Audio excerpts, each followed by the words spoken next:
And welcome back to Houston Newsmakers, and welcome to Dr. Creshema Murray, Assistant Professor of Corporate Communication at the University of Houston downtown. Thank you for being here. Thank you for having me. You've edited this book, yes, and that is of interest to me because now, first of all, it's entitled Through the Lens, Interrogating Production, Presentation, and Power. What's it mainly about? So this book, Leadership Through the Lens, looks at the way that we learn about leadership through the media. So for instance, there's a young person of color sitting at home right now watching Houston Newsmakers with their parents or grandparents, and they're thinking, you know what, I want to be just like Kimbrell Marshall.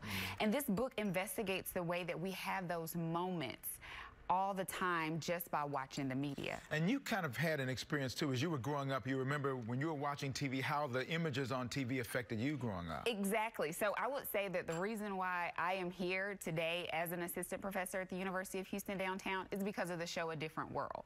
So I started off wanting to be a lawyer. I was Claire Huxtable in the making. I wanted the 5 kids, the husband that was a physician, and midway through my graduate program, I said, you know what, I really want to make a change in a different way.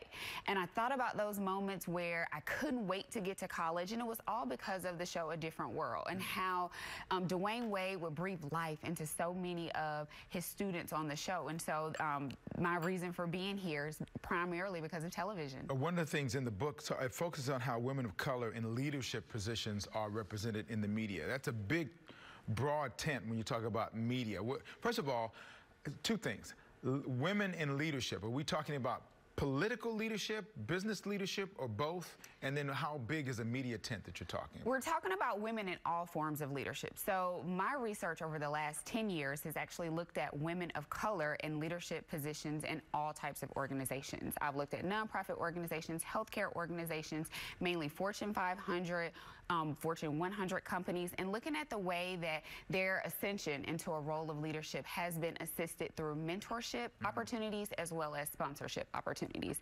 And so this book looks at women leaders in all areas of the media. So primarily we're focusing on television shows. So we looked at scripted and non-scripted, a couple of reality television shows in here, as well as the news media on this show, and just looking at the way that women have been portrayed. I would guess that somebody like Oprah, who has been portrayed for many, many years, is one of those kinds of people who would be portrayed really positively because her image has been that. And she's focused a lot on making sure that it's honed that way, correctly? Exactly. So we can look at Oprah as a leader in multiple facets. She has her own network, and so that has allowed an avenue for other individuals to be able to produce television shows and to get a message out there that we may not see on other Netflix or stations in general. Is it different for women leaders in politics than it is for regular business? Because that way it's so much more divisive.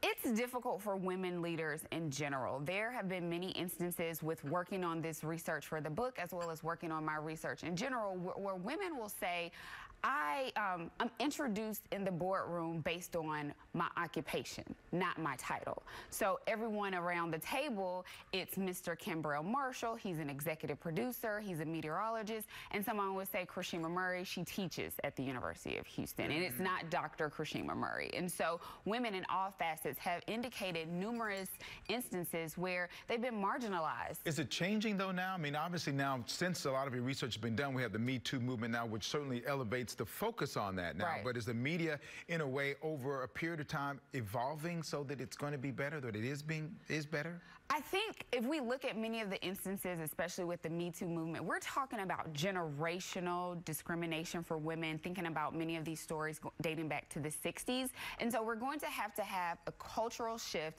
and a conversation. And the conversation must start at home. And we must take that conversation to our offices to discuss how are we treating marginalized people. How can we get this book? What's the best way to get it? So you can do the book 2 ways. You can look at the book on Amazon.com, or you can go to our publisher's website. It's Rowan and Littlefield. Okay. Well, we're going to put that information on our website as well. Okay. Thank you so much. Very enlightening. I love this topic. Thank you. I'm excited to be here. Well, glad to have you. Thank you so much, Dr. Murray. Thank you, Mr. Marshall. All right. Thank you. Just ahead.